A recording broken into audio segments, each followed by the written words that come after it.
Good afternoon, everybody.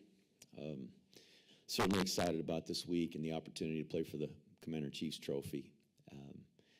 This is it's a great rivalry spanning many decades, and it's always been a really tough fight and a great football game. Just thinking of the the last several years here, I guess probably going back to 2016, 2017, I guess. Just close football games. They beat us pretty good here in 2016, I guess, and we had a pretty good game against them in 2017. But then from there, I think they've all been one-score games. But even in those, they were tough battles, and it seems like every one of these academy games are like that. Whether it's Air Force playing Navy or us playing Air Force or playing Navy, that they're close, hard-fought battles. So I hope we can make it one this Saturday. They're certainly a good football team and having a great year, and just impressive with how well they run the football and how well they stop the run.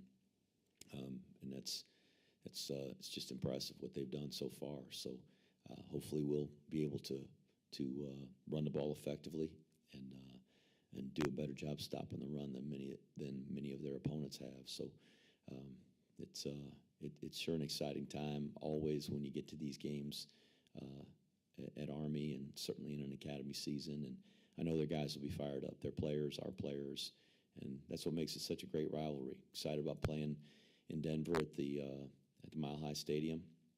I understand there's going to be a huge crowd, and I know that many of those fans are going to be from Colorado and cheering for Air Force, but it will be great to be in a venue like that and exciting for our players. So looking forward to this weekend. Got a lot of work to do. Started on Sunday when we coming off the game from Saturday, and we just completely focused our efforts on trying to get prepared for these guys. Rich starts off. Hey, Coach. Looking at Air Force's 2D, of the 22 players, was 18, 19 are seniors. How significant is senior players, not only in any game, but in these kind of academy games, these rivalry games? How significant is it to have those veteran players? I think it's always an advantage to have veteran players, and I think our best football teams have been when we've been our most senior-laden teams, guys that have been in these games and played in big games, and they do. They've got a lot of guys that are playing as seniors, and they're having great success this year, and they're a really tough team to beat. You watch every one of their games, and some of them they've been in some close battles in the first half, and they've really just kind of taken it over in the second half. The Wyoming game, that was a back and forth battle that they found a way to win, but that's what older players do, seniors do. They've been in those situations before, and so it's no surprise. They do a great job. They're a good team. Jeff, it seems like these Service Academy games have been low scoring for the past several years. Why do you think that is? I don't know. Can't explain why they've been low scoring. I think certainly there's some familiarity. We do face each other every year. I think the intensity of the games, how hard the two teams play, and probably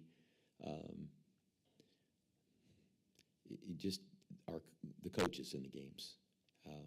We want to give our guys a chance to win, and we try to do the things that we know are going to give our guys a chance to win.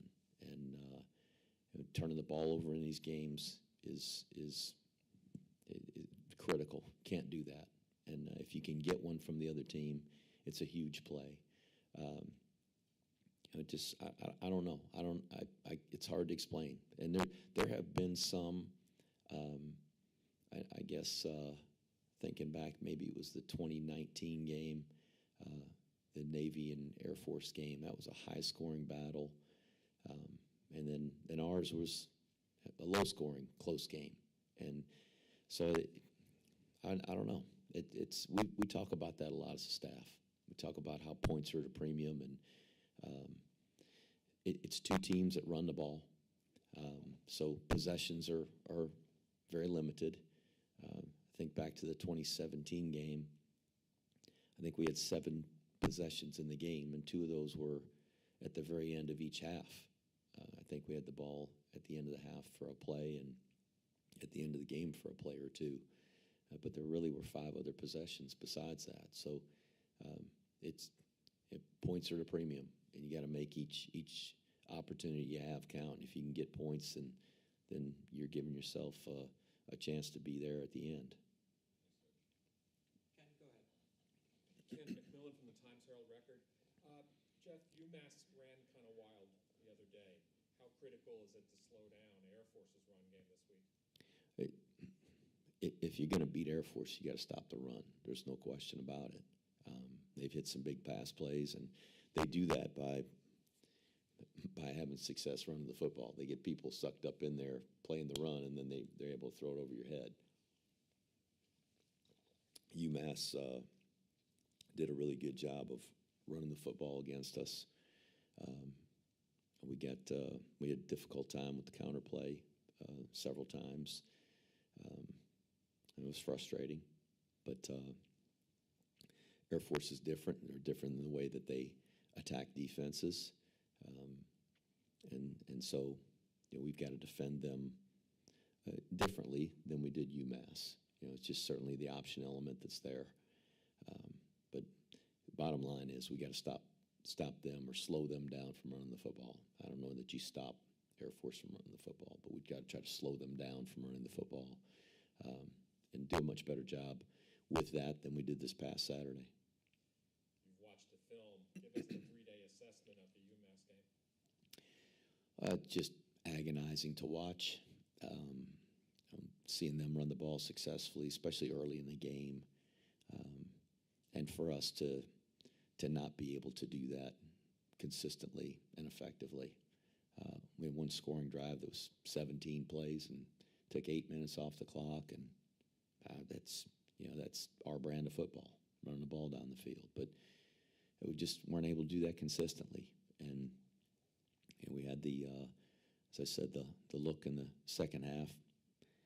We had the punt fake called and didn't get it. They brought pressure for the second time all year, and it just it didn't work out. It was just didn't catch a break there. But we put them in very good field position, and then gave up a big run, and they got positioned and went up 21-7 and crawled back in it. But then we had the ball down there in fourth and 2 at the 7, and we don't convert. It's tough. It's tough to watch. Just a lot of things in that game, and it's decisions by myself and our coaching staff. We got to help our guys. We got to put them in position, give them the best chance to win. But 2, we got to execute the plays that are called, and our guys are playing hard. Our guys are playing really hard, and they're practicing hard, they're preparing, and I hate it for them. I want them to have success and to enjoy that thrill of victory, and it's been tough to be on this stretch of games. There've been some really good football teams that we faced along that stretch. Obviously, with some teams that have finished at the top of their conferences a year ago and having great football seasons this year, and 3 Power 5 teams, which those are difficult to match up with. So that's a tough stretch. But losing to UMass was certainly that was a tough blow. That's a team we beat 44-7 a year ago, and just couldn't get anything going on offense consistently, and so hopefully we learn from it. I think our guys do each time we play, win or lose. I think they learn things. We do as a staff, and for this game this week, there's a level of intensity that's different than most of the games you play, and hopefully that's going to fuel our guys and get them prepared to play their very best. What is your quarterback situation right now? All of our quarterbacks are available. Your thoughts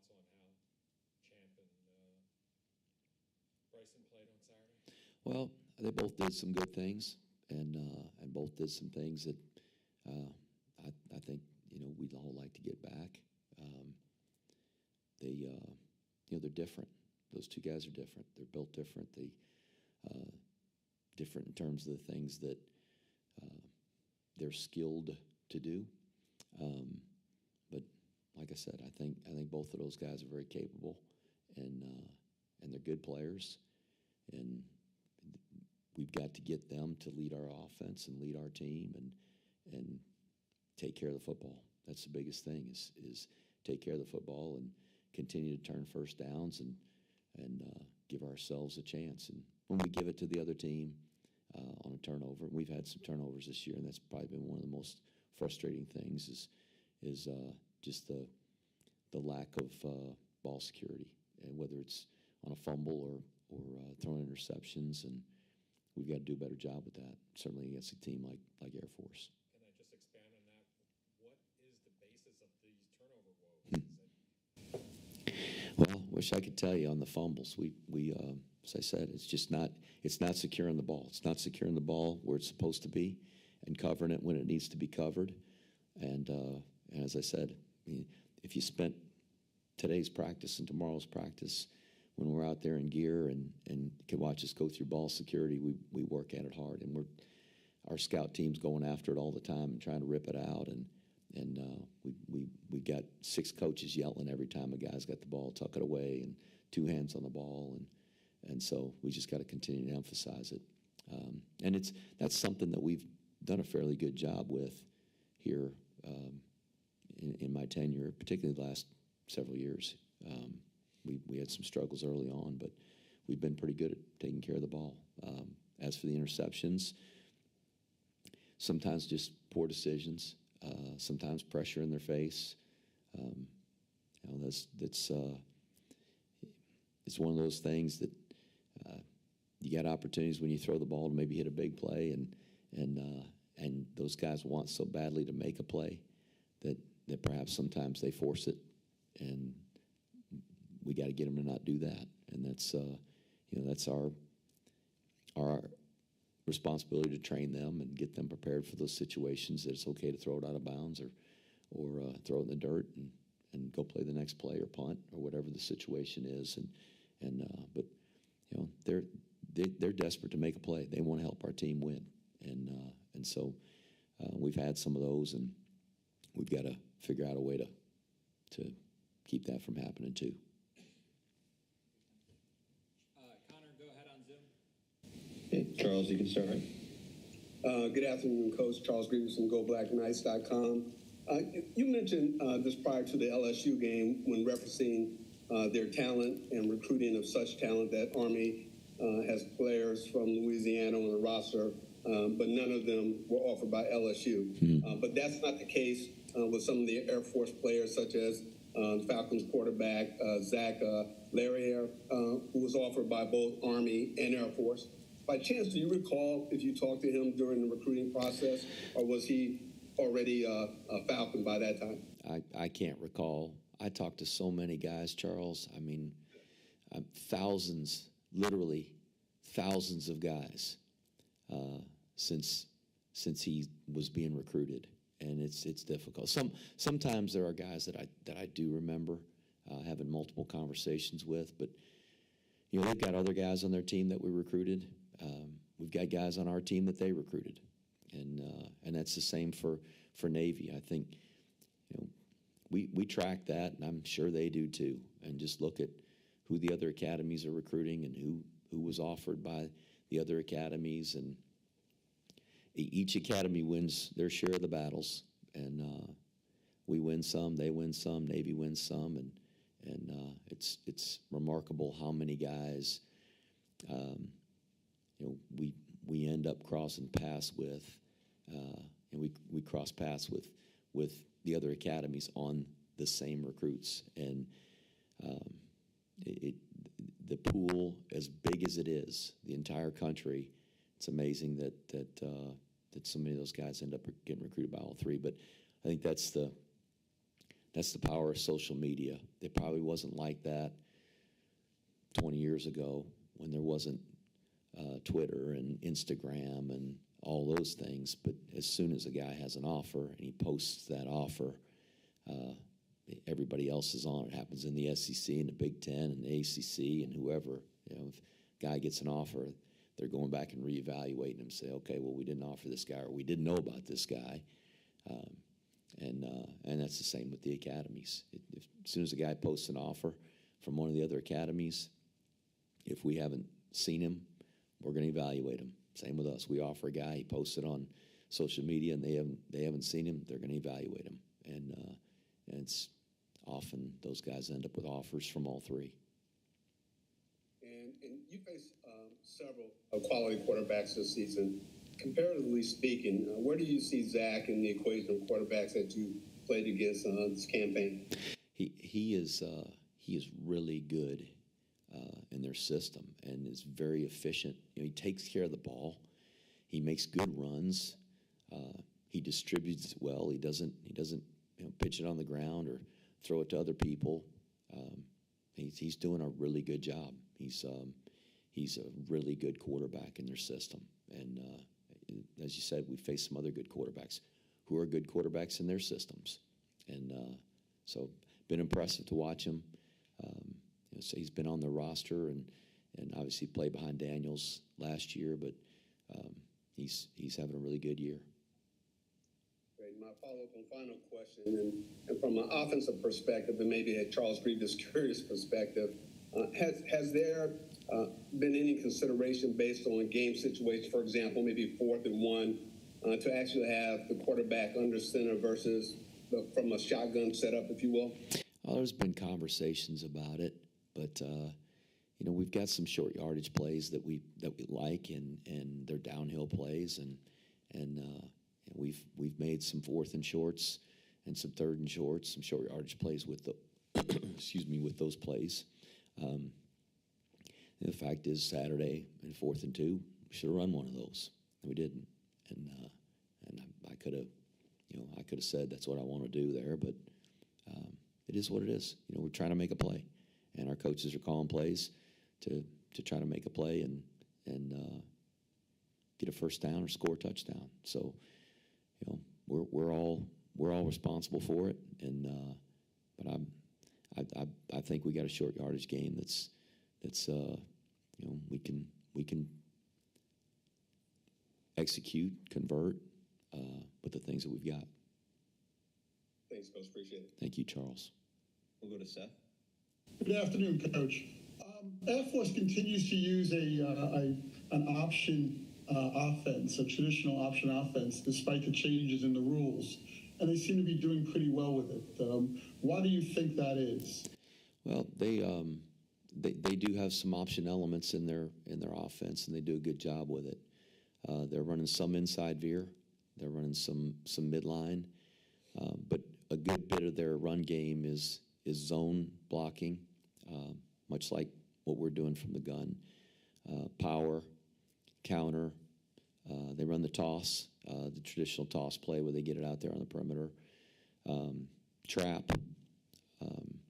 There are a lot more traditional, whatever traditional football is, more traditional plays than probably people realize. What they've done is, they still have the option element, which forces people to defend the option, and they do a great job with it, and that's the bottom line. They've just done some things where they don't have to utilize the blocks below the waist on the linebackers, which was the biggest concern for me. Those guys getting out in space, and they do it with misdirection and things like that. So they've done a good job and been effective with it. Okay. My follow-up question is, this is the start of a second season, obviously. The Air Force came followed by Navy in a month, or over a month. What's the morale of the team going into this game? Are they looking forward to, going against Air Force, maybe to justify the season? I think everybody, when they play in these games, gets excited, regardless of the record. Their players, our players, coaches, staff, everybody's excited. The two student bodies ought to be really excited, and I'm sure they are. And it's an opportunity for us to play for a trophy, for a championship. And very few teams, outside of the three teams in the CIC rivalry have an opportunity to do that during the middle of a season. And so there's conference championships, there are national championships, and but our team's got a chance to play for a trophy that this trophy is as coveted by these three teams as any trophy in sports. And so our guys are excited about it. We're disappointed about what's happened. I mean, that's human nature. You're gonna be disappointed, and there's discouragement that comes with that. But there's also this fresh opportunity to play this game, and so our guys will practice hard, and they will play hard, and they'll give their very best effort to try to win on Saturday and beat one of our biggest rivals. Thank you, Coach. Thanks, Seth. We're all set, everybody. Thank you. Okay.